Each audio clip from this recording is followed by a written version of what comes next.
This convening is effectively intended to seed a discussion on how to respond to the pandemic from a lens that spans 3 different timelines. But very specifically, we want to ask ourselves, as systems practitioners or systems thinkers, how do we shape a post-COVID-19 era with empathy? And we want to ask ourselves this question in a collective, not just for the sake of it, but ideally to get a sense of what our next right step could possibly be. So this word empathy is one we bring with us from the Systems Change and Social Impact course. And that course, as Ella mentioned, is the backdrop of this convening. And as Phumlani mentioned, a few of you are here, maybe alumni of the course. And some of you will also know that it has evolved from one year to the next in direct response to what came out in the delivery of the previous year. This word empathy.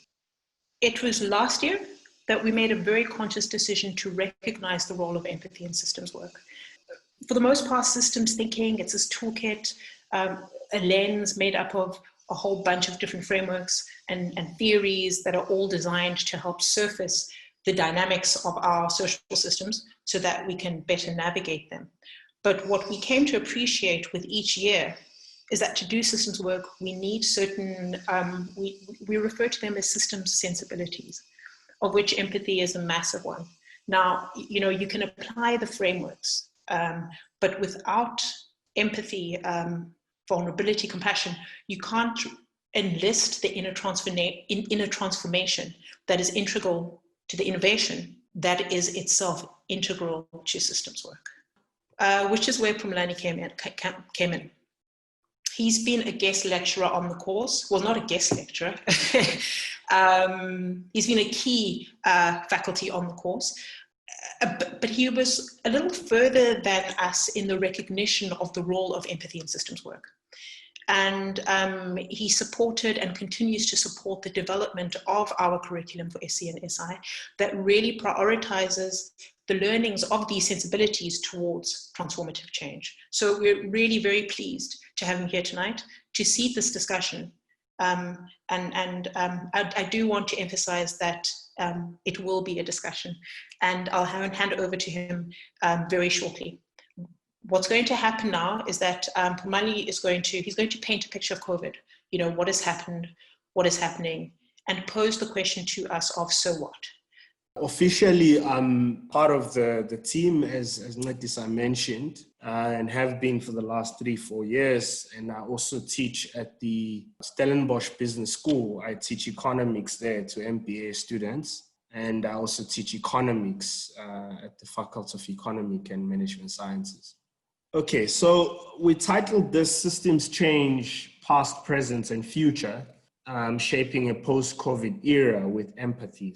I'm not claiming to kind of cover the whole past of what has happened with COVID, but I'm hoping to just give you a gist based on what I think is a grand narrative that's happening. And as a way, in many ways, of positioning our discussion. We look at a journey that started, I think, the 12th of January or around about that we first confirmed a COVID case in the world. And it was China that was leading until about March, and the rest of the world started to follow and pick up and surge in cases while China was stabilizing.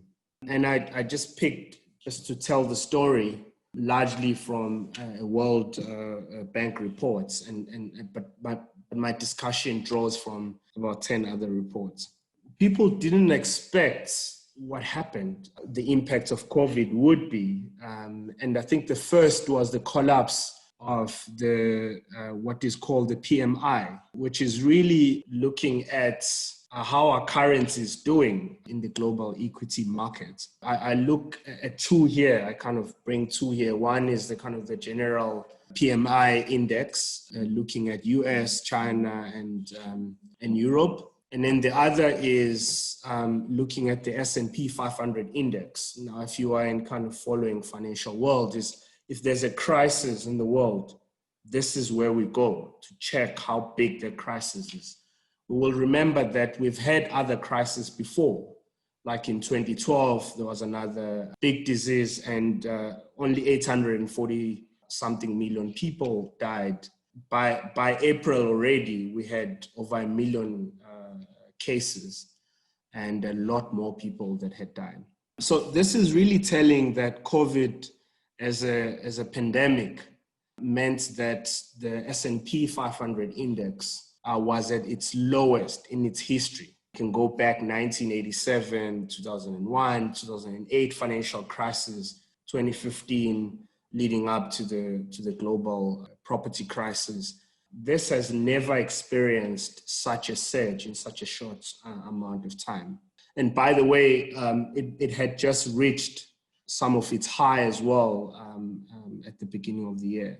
And so very quickly, in the space of a month, it crashed. And I think also, if you want to see how a phenomenon is impacting the world, you're obviously going to look at commodity prices, which drives capitalism in the world. And we note a few things here. Nickel went down, zinc went down, copper, and only gold. The ones I'm mentioning were already doing well, and only gold was resilient. And that's because gold is seen as a safe haven. If you're an investor, you see gold that way. And then obviously crude oil kind of took the biggest hits and hit countries like Saudi Arabia, which had committed to producing, for example, about 2.5 million more barrels per day, which would be a historic. Just they had announced that a year before, and then just when they were meant to do that, they couldn't do that anymore. So you can imagine in the global supply. The short story here, I mean, I can bore you with other details and figures. There's so many.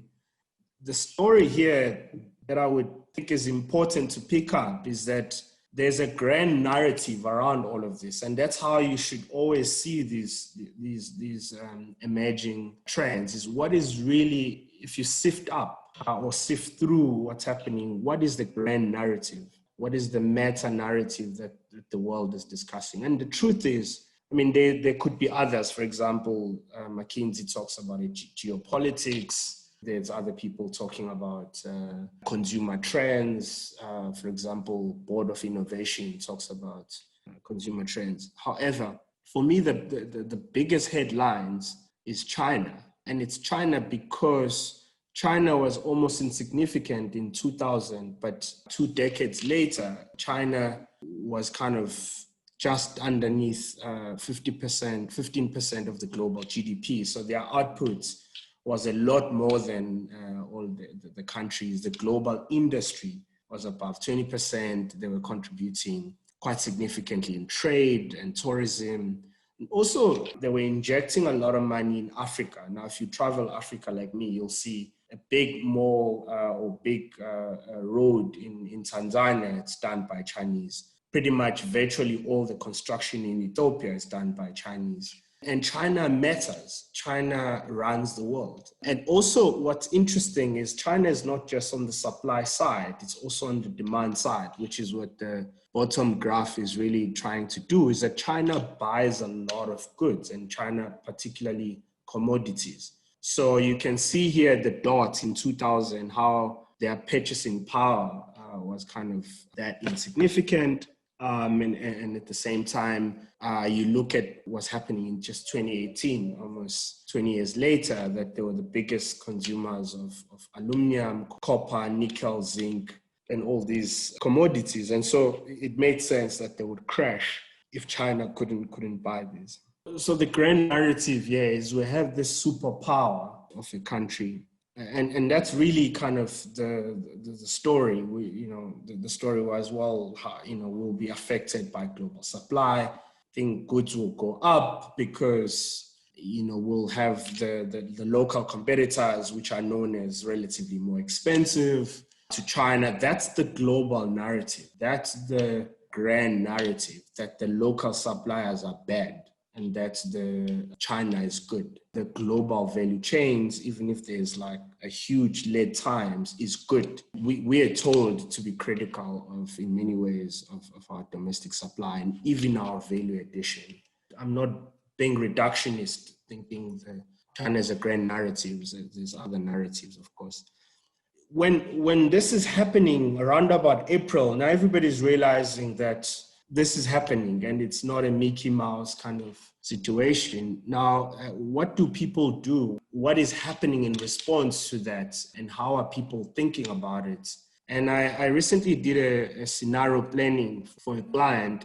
And I mean, if you read pretty much all the reports around COVID-19, thinking about the future, they pretty much have three kind of time lenses to look at that. And one is like half a year, and the other is about a year and a half, and the other is a 3-year cycle. How would the world react? And there's a positivist kind of approach, and obviously an approach where everything goes bad. You read a lot of reports, whether it's PwC, McKinsey, World Bank, everybody, they have this V type of curve response where there's effective pandemic control and economic stimulus. What that means is that the assumption there is that the African countries will get money quickly. They'll get aid, financial aid very quickly from your IMFs and World Banks, that the COVID-19 will just be a steep kind of, but very quick curve, which is what really a V is about. But underneath that, there's other things that we need to be kind of critical of. And the fact is, COVID-19 has suggested that Africa will lose between 9 to 18 million formal jobs. Of the working population, 30 to 35 million jobs are at risk of wage reductions. And that obviously Africa collectively, which is what African Union has been bidding, is that you collectively, African countries need an excess of between 100 basically and 150 billion US dollars as an economic stimulus. Now, we know that this is the need that has been quantified by independent analysts, but actually I could have also shown you another slide, which I chose to not show, but you will see that African countries already being indebted, they have been quite contractionist and very careful that, for example, in South Africa, what they borrowed is 1.5% of the GDP, the 500 billion. And so they've been borrowing just for survival, not borrowing for innovation or leapfrogging, which is another just thing to reflect on if that V-curve scenario would become a reality. And then we have kind of a U-curve scenario where the assumption is that the economic stimulus gets received quite quickly, and then the countries use that right. And with the right governance, we know that there's been a number of reports being critical of these governance. I won't bore you with our corruption allegations in South Africa, but it's just been a cross-continental sort of thing that, all of these things assume that the governance will be right and all of that. And if that happened, we would have a situation where COVID lasts, or the impacts last about a year and a half, because we'll get money and then ensure business continuity for African startups, push growth and market share, be competitive. We all know that these things require very different kind of leadership. I spoke with Carte Blanche a few months back while I was in Durban about just the poor support of African startups in South Africa.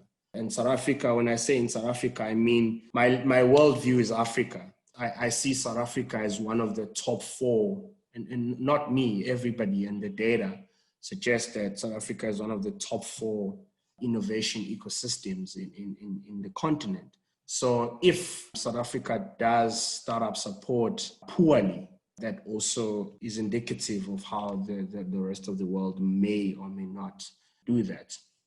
But also, this is quite significant because it also asks, if we get this 100 billion as a continent, US dollars, what do we do with it? What becomes leverage points, or what we call in systems literature adjacent possibles?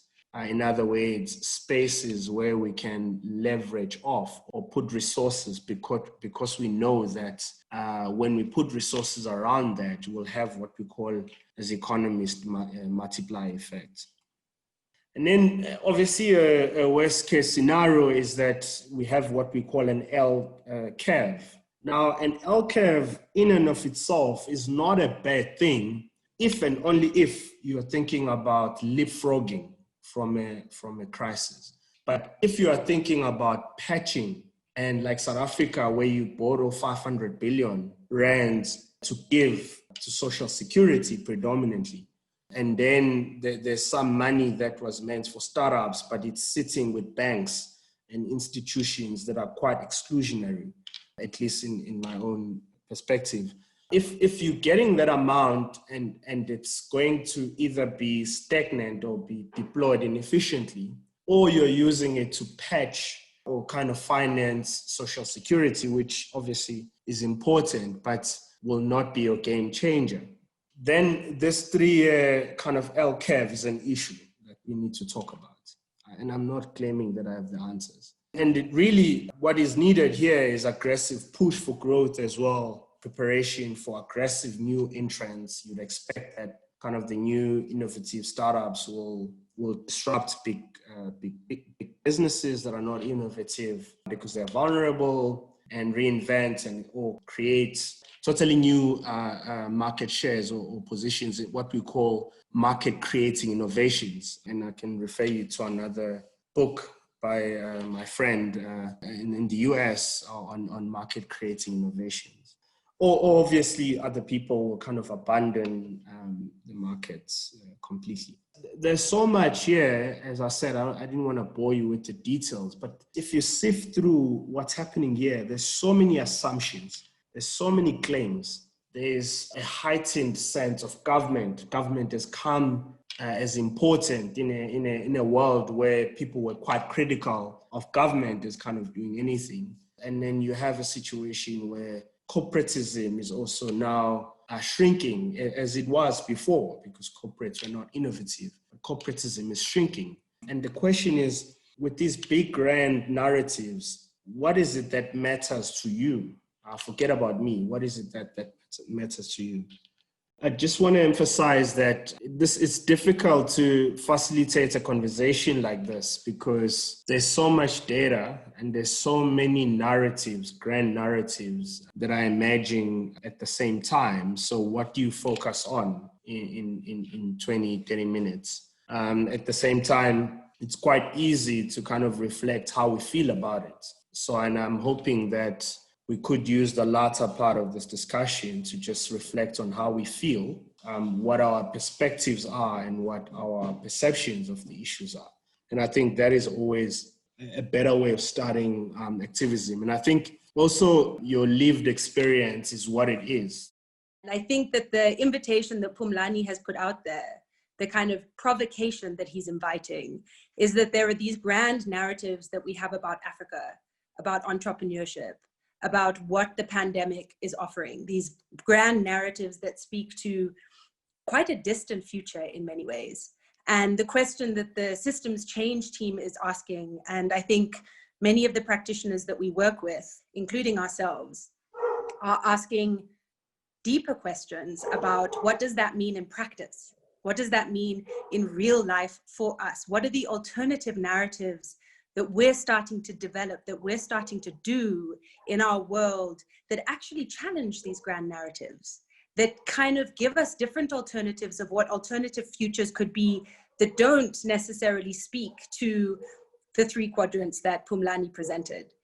And so when we were thinking about this discussion, which you guys are ready for, we were asking, okay, so if this is the case, what are the adjacent possibilities? What are the things that we're already seeing being seeded in the spaces that we work? And bringing together a group of people who may have done the systems change course, but who are also in the birther environment, who are saying, if innovation is this key, is this alternative that we can start exploring, that we've already started exploring, how can we actually band together more? How can we connect more? How can we strengthen more? How do we create empathy and compassion for these narratives in the spaces that we work? I'm seeing a question has come up from Josette.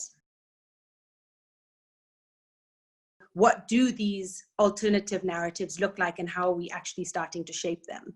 There's a lot of questions about, are these systems working? I was in another workshop where people were saying, well, COVID has fetched the future of what people call now the sufficiency model, where these financial systems are being questioned, and other people are saying, well, the financial system will stay and is resilient. This has sparked a number of questions. And I think the question rather for me, as opposed to whether these grand narratives are legitimate or not, is what do we do about it? Because the grand narrative right now around what you're saying, the financial system being stubborn or being questioned, is I don't know what that looks like Monday morning.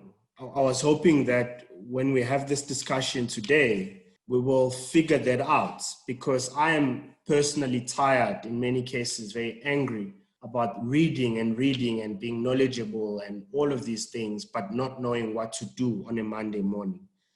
I mean, maybe what I would say is I will welcome kind of your elaboration about what you think are emerging narratives right now as an alternative to kind of the questioning of the macroeconomic system that I'm very aware of. Here we are in 2020, we've got to actually now find those questions that need to be answered. Yep. So that's all I'd like to offer. Yep. No, thank you. Thank you. And I think it speaks to what Stephen Paul has also asked in the Q&A section. He's saying, are these strategies proactive or reactive, or cannot be differentiated? And I think what you're offering here is that it has to be proactive, in the sense that if we want to, we have to look back, but not base our reactions on the past, but rather look at what proactivity could be created into the future. What I really, really like about that question is that it starts from a point of questioning taken for granted truths, right? And based on those taken for granted truths about how, economic policies and macroeconomic paradigm does work, we build all of these systems, which now, in the advent of COVID, as Phumlani talked us through, is begging for interrogation. In this time that we've been in, the question that I've been sitting with is, to what extent are we going to be willing to let go of those paradigms, and to what extent are we going to look beyond what is in front of us to see adjacent possibles, again, to use the language that Phumlani gave to us. And I'm really, really excited about the ways in which people are organizing right now in a way that defies the dominant macroeconomic paradigm, both before the pandemic and also in response to the pandemic. And my question is very much about, what can those levels, those alternate levels of organizing, what are those alternate paradigms? What of those could really help usher us into the adjacent possible, a different macroeconomic paradigm? In our systems not being linear, as we try to bring about a positive change of some sort in response to the pandemic, systems change as a paradigm warns us, reminds us that there will be a pushback, right, by the pre-existing systems that want to keep the status quo the way it is, even despite the fact that the external system that it's in is not necessarily receptive to those ways anymore, and probably never were. So on that second level, I think it really enables us to have quite a clear line of sight of what it is that we're dealing with. And one of the ways in which we push back or contribute to that pushback, systems change, reminds us that in many ways we are complicit in keeping in place those resilient systems that precede us, that no longer serve us. So again, as a paradigm, it has the potential to awaken us to those ways in which we might be unintentionally continuing the things that do not serve us. I guess the final one is that it can also remind us that we can actually let go of certain practices and ways and norms that don't serve us. And the role of empathy in all of this is that it's kind of the medium, the fuel, the juice that can actually move us from that place of seeing things as they are, of perhaps being blind to the ways in which we're complicit. It can move us from that place to a different part of the system where we can see more of it. Ledisa, as you were responding, there was a beautiful question from Chantel around how do we bring more empathy and collaboration into the macro space? Yeah, let's brainstorm with that. Yeah. Let's play with that question. Yeah, I think it's a very interesting question, and I'm looking at three other questions as well at the same time. There's people questioning, what is empathy a game changer?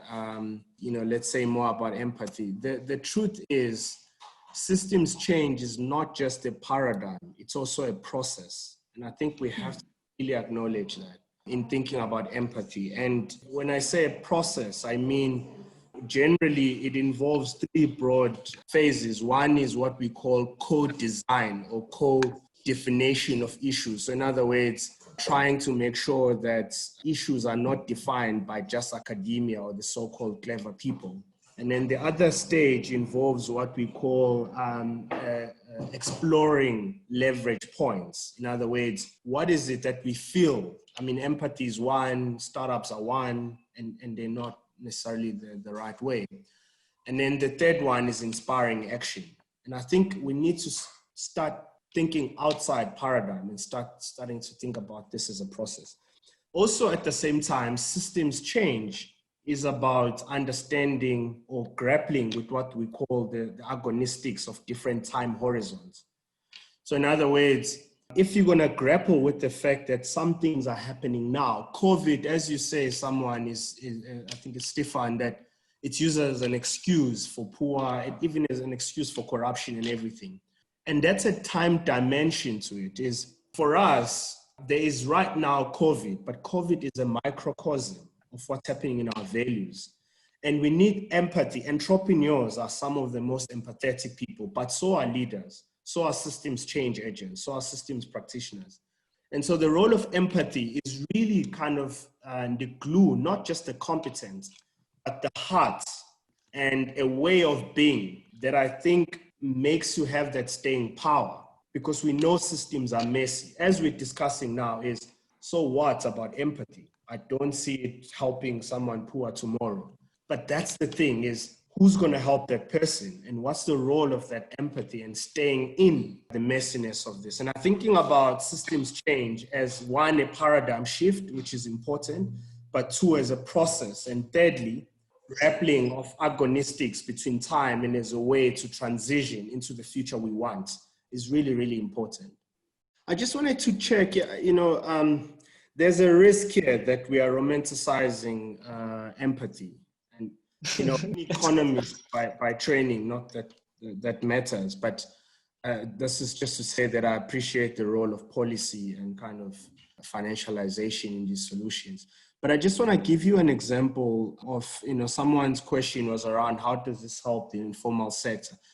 I just want to bring this to everyone's attention that the total labor force in Africa is about 440 million. And these are people looking for jobs and can work. But actually, this is in the formal space, but actually only 140, about a third, are employed right now.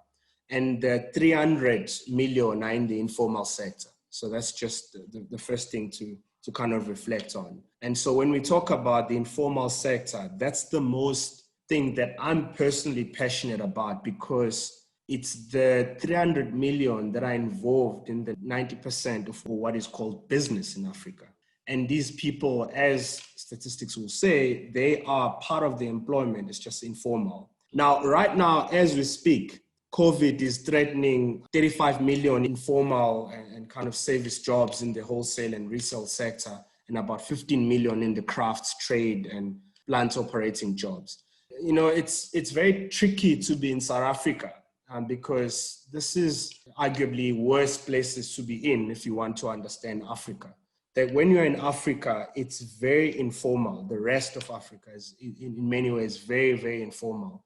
I'm thinking about that, which is a soft part, but really merging that with hard facts and kind of policy interventions. And there's many movements trying to lobby for policy, is really what empathy is about. It's not this weak stunt.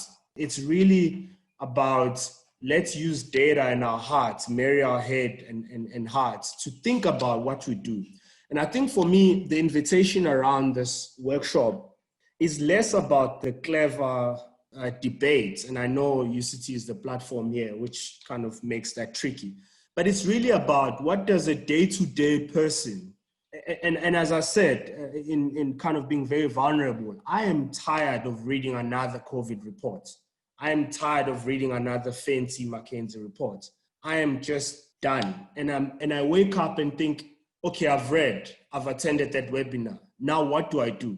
And I think that's really for me. And I think maybe this is to you, Ella, is maybe as a way to wrap this conversation is to think about what is it that people feel are leverage points. And I know I mentioned this a couple of times, and it might be a jargon, academic jargon, but it's really what are people wanting to do or feel passionate about? This could be as a domain area or as big as education, like Yasmin is in education. Or it could be, I think that there's an existing organization that is doing something amazing that can help us leapfrog. And I think we can start rallying around those institutions or change agents or change practitioners. And that's really, for me, where the energy is, not in the debates about terms and all of that, but really how do we organize ourselves around what we think is working or can work.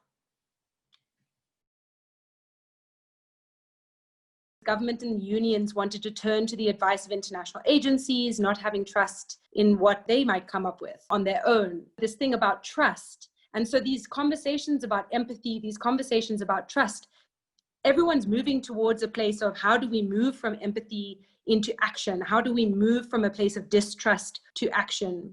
That the question that sits with us now, Alana put it beautifully, can a groundswell of shifted mindsets among the average person create impetus for change? And if so, how do we achieve that? How do you move from bearing witness to action and fueling it and driven by empathy, which is what Josetta said, but moving it into an action space? Phumlani, back to you. Yeah, I'm really energized by this, and I'm going to go back to systems change as a process as well, as much as it is a paradigm shift and a time dimension is, which is what I was sharing with the team earlier. It took us a week in another setting to have a similar conversation, but it wasn't about COVID. And as somebody said, COVID is just a foil, but it took us a week. And the first day we were exploring these questions, and they are messy. There's a risk here, even from my side, of trying to filter, package some of your sentiments, and that's a risk. Can an average person organize themselves to respond, and how should they respond?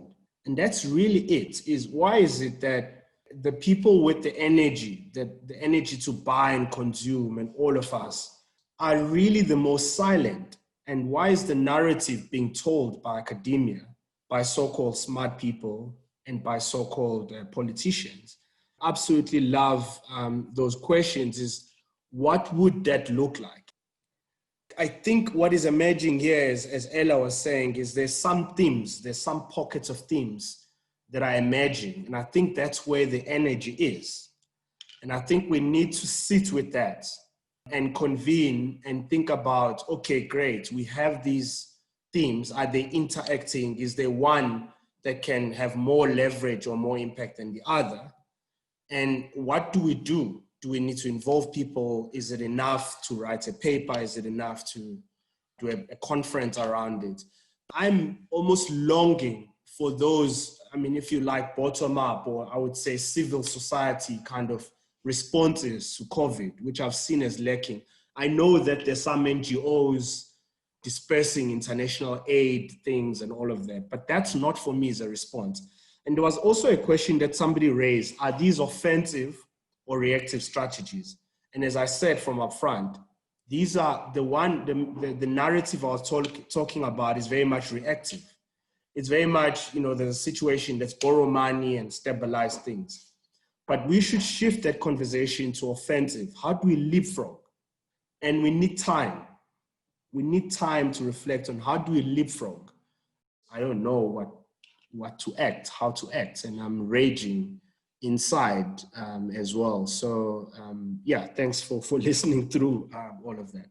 Yeah, I'd like to endorse, add my thanks to all of you for bringing your energies, your experiences, and into this evening. The discussion was an experiment, right? It was an experiment, seeding something and just seeing what happens and what emerges from the conversation. Just to add on some of the reflections that Phumlani just made, what emerged for me was also, especially with your engagements around empathy, I really liked the duality, the problematizing it and the endorsing of it. I think there's energy and tension there, so I think that's really useful.